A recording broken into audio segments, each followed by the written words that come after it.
읽어주는 교과 둘째 날 6월 13일 월요일 형들을 만난 요셉.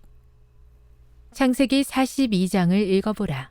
어떤 일이 벌어졌으며 그 일이 사람의 악함과 불법적인 행위에도 불구하고 결국 하나님의 섭리가 작용한다는 사실을 어떻게 나타내는가. 흉년은 야곱으로 하여금 곡식을 사기 위해 그의 아들들을 애굽으로 보내게 한다.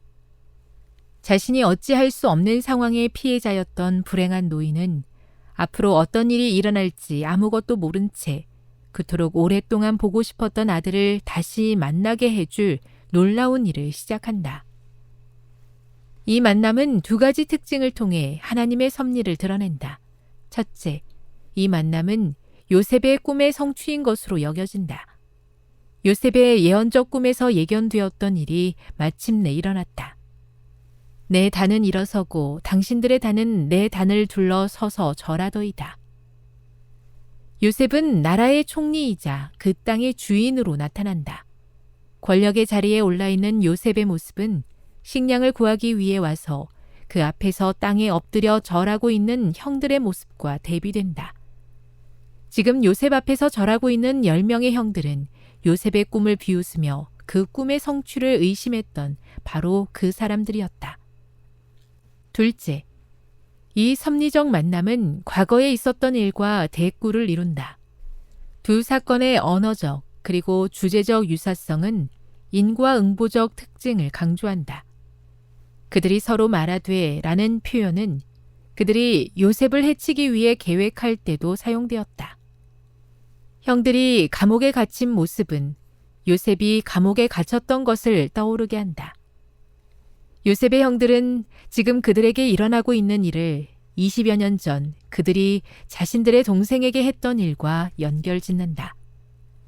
그들이 서로 말하되 우리가 아우의 일로 말미암아 범죄하였도다.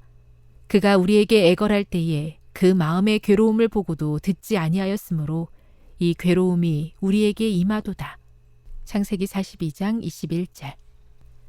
그의 핏값을 치르게 되었도다 라는 르우벤의 말은 피를 흘리지 말라고 했던 과거 르우벤의 경고를 떠오르게 한다. 이 말은 그들이 지금 겪고 있는 일과 그들이 과거에 저질렀던 일이 연관되어 있음을 확인해 준다. 교훈입니다.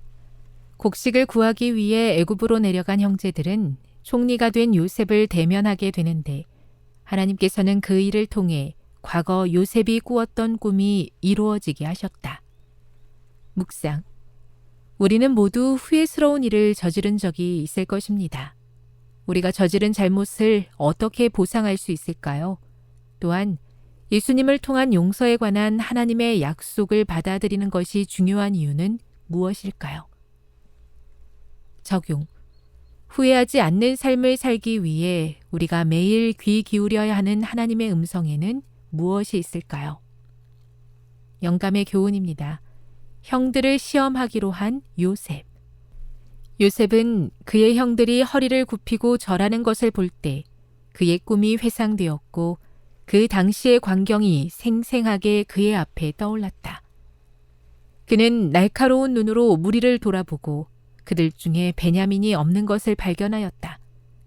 베냐민도 이 잔인무도한 사람들의 무도한 책략의 희생이 되고 말았는가. 그는 그 진상을 알아보기로 결심했다. 부조화 선지자 224에서 225. 뿌린 대로 거둔다는 하나님의 말씀을 기억하게 해주시니 감사합니다. 순간의 유익을 위해 바른 길을 포기하지 않을 용기를 허락해 주셔서 하나님의 뜻에 순종하는 가운데 가장 큰 행복을 경험하게 해 주시옵소서.